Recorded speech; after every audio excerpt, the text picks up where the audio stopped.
Hello everyone, welcome back on my channel Nutan online study. आज ये part 2 चल रहा है हमारा टीचिंग मेथड का। इसके पहले हमने पार्ट 1 में टीचिंग मेथड क्या है, टीचिंग मेथड के डेफिनेशंस क्या है और साथ ही इसके ऑब्जेक्टिव्स क्या है, वो सब हमने पढ़ लिया है। किसने पढ़ लिया? पार्ट 1 में हमने ऑलरेडी पढ़ लिया है। ठीक है, तो पार्ट 2 में आज हम लोग पढ़ेंगे। क्या पढ़ेंगे आज हम लोग? बेसिकली आज हम लोग पढ़ेंगे ऑब्जेक्टिव्स क्या होते हैं, ठीक है, कैरेक्टरिस्टिक्स क्या होते हैं टीचिंग मेथड्स की। अब यहाँ पे आप देख सकते हैं ये सारे मेथड्स, ये देखिए 10 मेथड्स हैं। और प्रोजेक्ट मेथड पढ़ेंगे, discussion method, story telling method क्या होता है, ह्यूरिस्टिक क्या होता है, डल्टन क्या है, inductive method, question answer method, lecture method, playway method, demonstration method. और जो मेथड इसमें नहीं भी है वो आप डिस्क्रिप्शन बॉक्स में चेक कीजिए, वहाँ पे आपको मिल जाएगा। जैसे कि मॉन्टेसरी मेथड है जिसमें नहीं मेंशन किया गया, उसकी भी लिंक आपको मिल जाएगी मेरे इस वीडियो के डिस्क्रिप्शन बॉक्स में। ठीक है, अगर आपको पीडीएफ चाहिए तो आप मुझे कमेंट सेक्शन में कमेंट करें, आपको उसका पीडीएफ भी मिल जाएगा।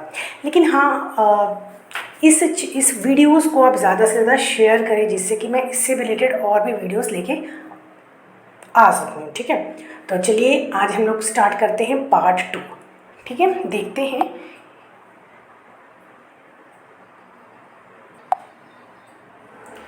ठीक है, तो चलिए देख लेते हैं कि अच्छा टीचिंग मेथड अगर टीचर यूज़ करती है तो उसका क्या फ़ायदा होता है, कैरेक्टरिस्टिक्स क्या होती हैं, उसकी फीचर्स क्या होती है। सबसे फर्स्ट तो है मास्टरी ओवर सब्जेक्ट मैटर। ठीक है, मास्टरी यानी अगर टीचर जो है कोई चीज़ पढ़ाती है, बाद में उसको अपने टीचिंग मेथड के का यूज़ करके टीचर अगर बच्चे को एक्सप्लेन कर रही है। एज़ फॉर एग्जांपल जैसे हम लोग देख लेते हैं, जैसे कि अगर टीचर बच्चे को कंप्यूटर के बारे में पढ़ाती है, ठीक है, कंप्यूटर के बारे में थियोरेटिकल नॉलेज टीचर ने दे दिया। उसके बाद टीचर ने एक मेथड यूज़ किया। कौन सा मेथड यूज़ किया? प्रैक्टिकल मेथड, जिसे हम कह सकते हैं डेमोन्स्ट्रेशन मेथड। ठीक है, तो इससे क्या होता है कि बच्चे को कोई कॉन्सेप्ट अच्छी तरीके से समझ में आता है और टीचर के लिए भी आसान हो जाता है, क्योंकि बच्चों को जल्दी अगर समझ में आता है तो टीचर का टाइम और जो मेहनत होती है वो जो होता है कम उसमें मतलब लगती है। ठीक है, तो मास्टरी ओवर मैटर। ठीक है, यहाँ पे देखिए सेकंड है अकॉर्डिंग टू इंडिविजुअल डिफरेंसेस। तो ये साइकोलॉजी में ये बात कही गई है कि कभी भी दो इंसान एक दूसरे से मिलते नहीं हैं, हमेशा अलग होते हैं।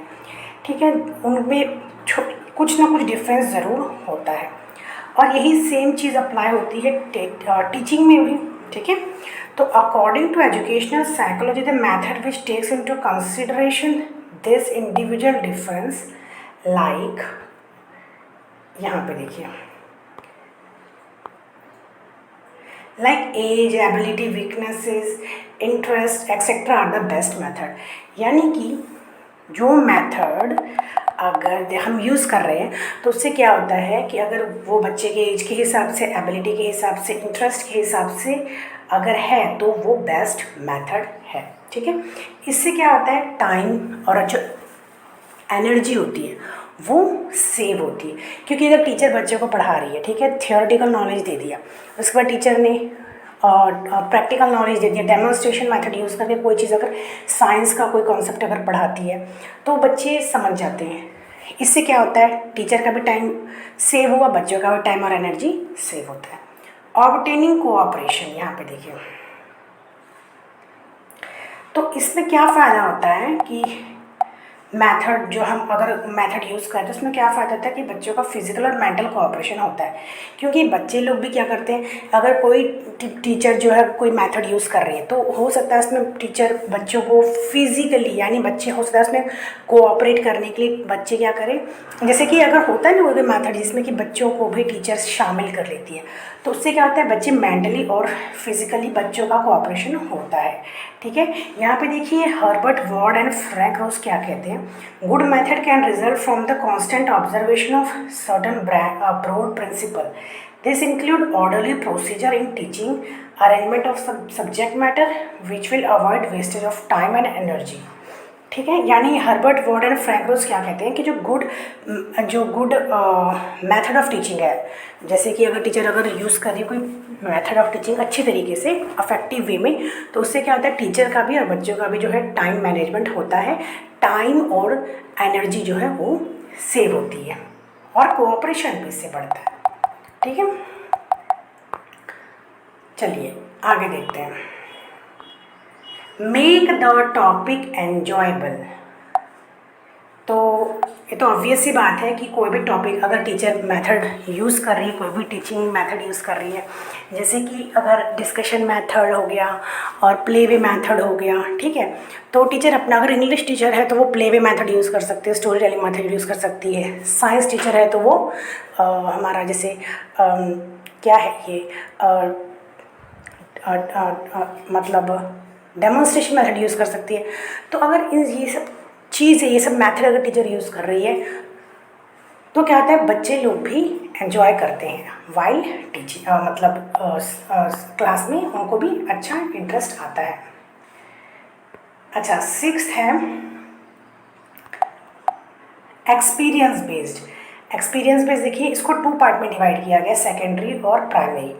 प्राइमरी एक्सपीरियंस डिस्कस किया जाता है। Experiment is the main channel of knowledge, और जो एक्सपेरिमेंट होता है वो मेन होता है। ठीक है, according to Rousseau do give a people any sort of verbal lesson for his to be taught only experience.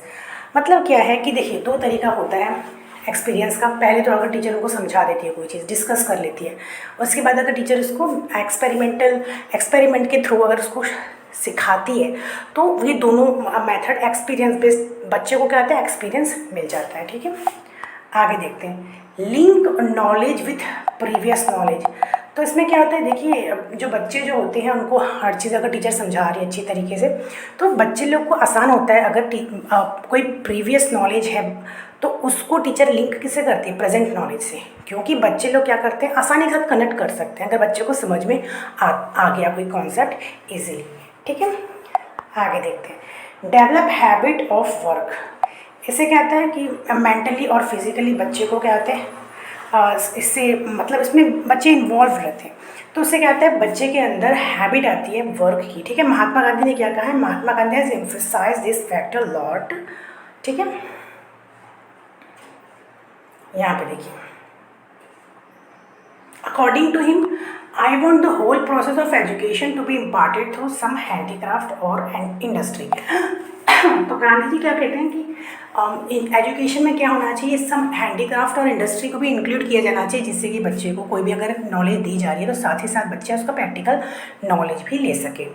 ठीक है, इससे क्या होता है, इंक्रीज इमोशनल मैच्योरिटी। से बच्चे के अंदर इमोशनल जो मैच्योरिटी होती है वो भी इंक्रीज होती है। ठीक है, एक्टिविटी और एक्शन ओरिएंटेड। तो जो मेथड होते हैं, बहुत सारे जो मेथड्स जो टीचर यूज़ करते हैं वो क्या होती है, एक्टिविटी बेस्ड होती हैं, जैसे कि डेमोन्स्ट्रेशन मेथड हो गया, प्ले वे मेथड हो गया, ये सब क्या होता है,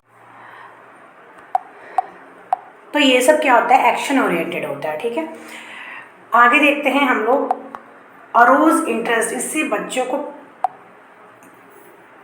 को लर्निंग में और टीचर को टीचिंग में इंटरेस्ट भी आता है, क्योंकि कई सारे जो टीचर टीचिंग एड भी यूज़ करते हैं वाइल टीचिंग। तो इससे क्या होता है, एक मतलब क्लास में एक एक्टिव जो है एनवायरनमेंट होता है, तो उसके कारण बच्चों को भी इंटरेस्ट आता है। ठीक है, यहाँ पे स्टिमुलेट टू सेल्फ लर्निंग।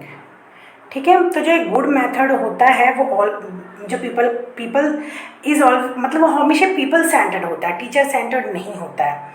ठीक है, सो इसलिए क्या होता है, जो बच्चे होते हैं उनको भी पढ़ाई में इंटरेस्ट आता है और इससे क्या होता है, सेल्फ लर्निंग प्रमोट होती है। ठीक है, आगे है डेवलपमेंट ऑफ क्लियर थिंकिंग। तो जैसे कि यहाँ पे देखिए, तो इससे क्या होता है कि बच्चे के अंदर क्लियर थिंकिंग, यानी कोई भी कॉन्सेप्ट अगर टीचर बच्चों को प्रैक्टिकली अगर पढ़ाती है ना, तो ऐसे क्या होता है कि जो बच्चे होते हैं वो उनको समझ में जल्दी आ जाता है, वो जल्दी एब्जॉर्ब कर लेते हैं कोई चीज़ जल्दी सीख लेते हैं। ठीक है, तो उनके अंदर क्लियर थिंकिंग आ जाती है, कोई चीज़ को लेकर, कोई कॉन्सेप्ट को लेकर क्लियर थिंकिंग आ जाती है, क्लियर हो जाते हैं उनको।